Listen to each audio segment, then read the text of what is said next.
Vous nous appelez pour répondre à la question du jour. Parmi ces trois mesures économiques, laquelle soutenez-vous le plus?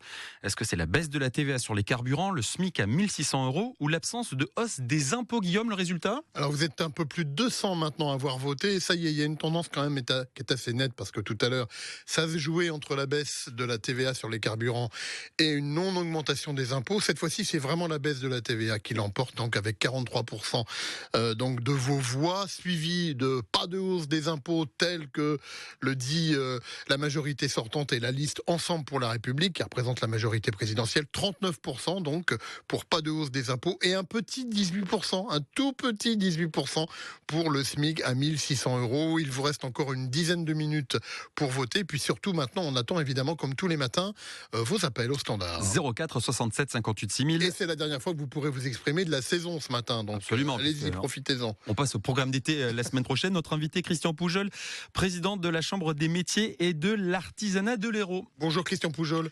Bonjour à tous. Merci d'être venu nous rejoindre pendant 2 jours à la Chambre des métiers et d'artisanat de l'Hérault, première entreprise de France, pour le rappeler, l'artisanat.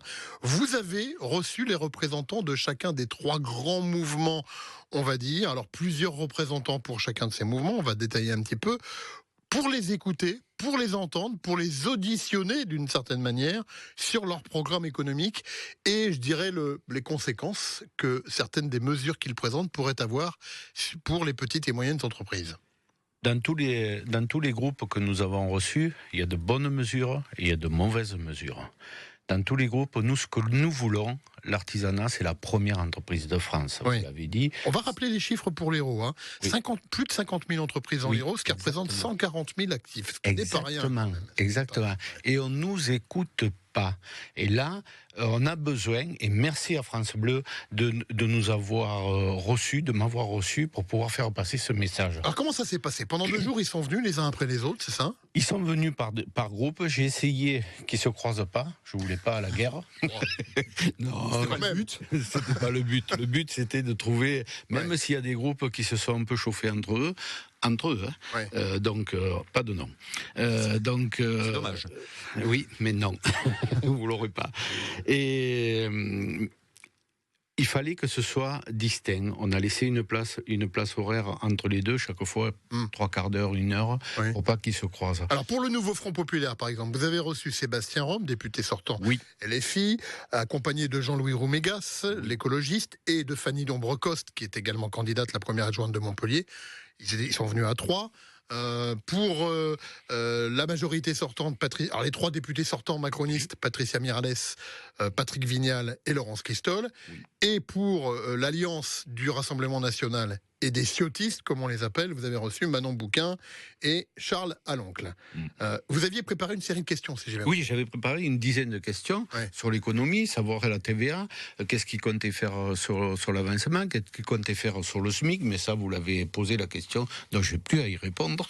On y reviendra peut-être. Mais alors, qu'est-ce qui ressort de vos entretiens, alors? Moi, il ressort de mon entretien que il n'y a rien de clair, ni pour les uns ni pour les autres. Ah, ça c'est embêtant quand même, à 2 jours du premier tour. Oui, c'est embêtant. C'est embêtant, c'est pour ça que je profite pour l'antenne de passer un message fort sur les 50 000 artisans, 51 000 artisans de l'Hérault, allez voter. Il n'y a pas de consigne. Et si rien n'est clair. Et mais moi, je n'ai pas de consigne de vote à donner. C'est quand même extraordinaire. On se retrouve dans une situation à 2 jours d'un vote. Hein. Exactement. Qu'est-ce qui n'est pas clair? À un moment donné, vous ne pouvez pas... Déjà, moi, en tant que président de la Chambre de métier, je ne peux pas prendre position. Bien sûr. Sur un c'est pas ce qu'on vous demande non plus. Voilà. Mais à un moment donné, on ne sait pas exactement si la TVA va augmenter, si la TVA va baisser, si les économies d'énergie sur les entreprises, si le salaire va vraiment augmenter dans la majorité des cas ou pas. Ouais. Et les entreprises, ce qu'ils ont besoin, c'est de la stabilité dans le temps.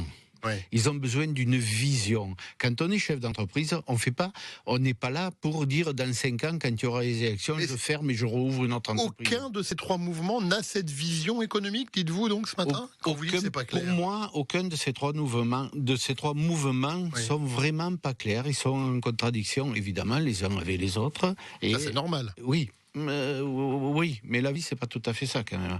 La vie, c'est d'arriver à s'entendre à un moment donné pour pouvoir avoir des positions claires pour l'économie, pour les salariés. Parce que si nous, on est chef d'entreprise, c'est parce qu'il y a des salariés aussi derrière. Bon, on va prendre, les 3 mesures qu'on soumet à nos auditeurs ce matin.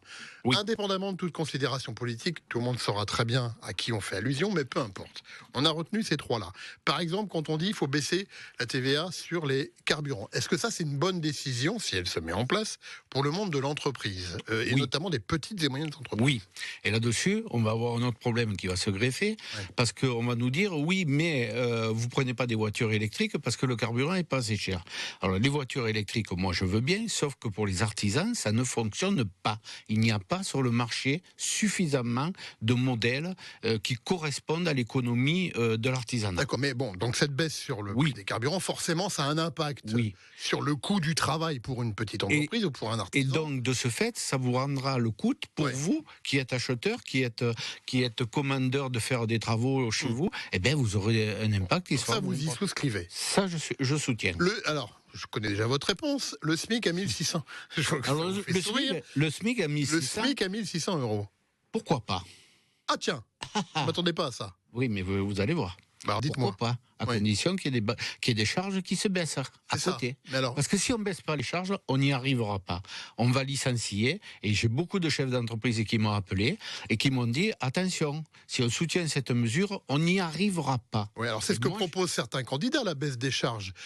Dans le débat d'hier soir, Olivier Faure, qui a été interrogé, du Parti Socialiste, qui a été interrogé sur ce SMIC à 1600 euros, propose la mise en place d'un fonds de péréquation pour aider les petites entreprises grâce à ce qu'on va prélever sur les très très grosses, qui font de très gros bénéfices, justement à mettre en place ce SMIC à 1600 euros. Qu'est-ce que vous en pensez? C'est illusoire? C'est utopique? Ça va un petit peu dans ce que je viens de dire, c'est-à-dire qu'à un moment donné, il faut arriver à bloquer les charges. Aujourd'hui, quand vous avez une charge patronale dans un salarié dans une entreprise du BTP, c'est 2,2 chaque fois. Vous donnez 100 euros à un salarié, ça vous coûte 220 euros. C'est pas possible. C'est impossible complètement d'arriver à fonctionner comme ça. Alors, donc, pour résumer, la baisse de la TVA sur les carburants, vous dites oui. Le SMIC à 1600 euros, vous dites pourquoi pas. Troisième mesure, ça c'est plutôt la majorité présidentielle qui le dit, on n'augmente pas les impôts. Oui, sauf que jusqu'à oui, mais alors voilà, de nouveau. C'est un oui, mais, c'est bien compris. De nouveau, oui, mais moi, j'ai pas vu mes impôts baisser ces dernières années. Hein. Donc, après, il va falloir être très vigilant. Quand vous dites vos impôts, en tant que particulier ou en tant qu'entrepreneur? En tant qu'entrepreneur. Ouais. Je ne les ai pas vus baisser. En tant que particulier, Est-ce que vous les avez vus augmenter? Oui. D'accord. Alors, est-ce que je gagne plus ou moins? C'est ce que vous allez me poser? Non, pas du tout. Oui, non, enfin, je pourrais vous poser la question. Sur les mêmes bases, ils n'ont pas baissé pour moi. Mais par contre, ça fait partie des choses qu'il faut qu'ils baissent.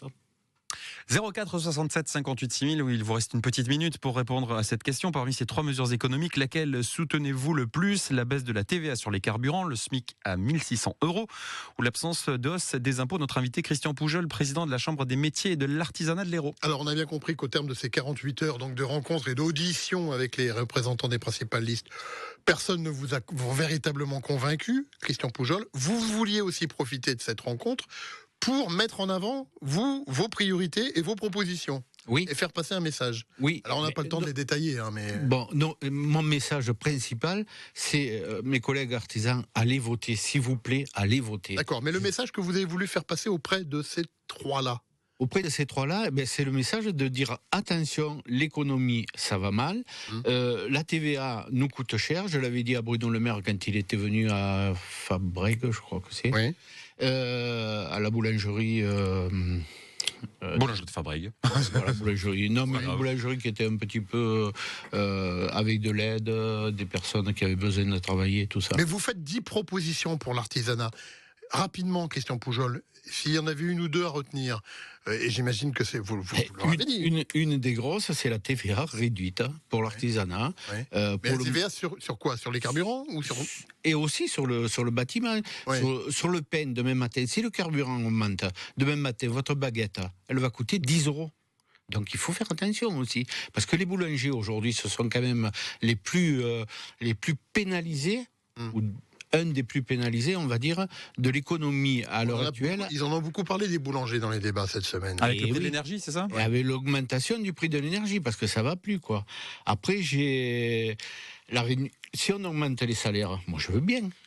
Et les apprentis, comment on fait? Vous voyez, il y a tout ça qui suit. Donc il faut faire attention. Les grands, moi je préfère qu'on se mette autour d'une table après les élections et qu'on soit écoutés. Et qu'on soit une force de proposition. Parce que si on est là, on dit l'artisanat, c'est le monde bisounours et tout, je ne suis pas d'accord. L'artisanat doit être une force de proposition. Il n'y a pas assez d'artisans qui sont élus sur le terrain. Et ça, je les incite aussi. Mais malheureusement, financièrement, ils ne peuvent pas tous aller à des élections. Merci Christian Poujol, président de la Chambre des métiers et de l'artisanat de l'Hérault, d'être venu nous parler donc ce matin de cette série de rencontres avec les représentants des principaux partis à 2 jours maintenant du premier tour des élections législatives. Bonne journée à vous. Merci à vous et chers collègues, allez voter. Je crois que le message est passé.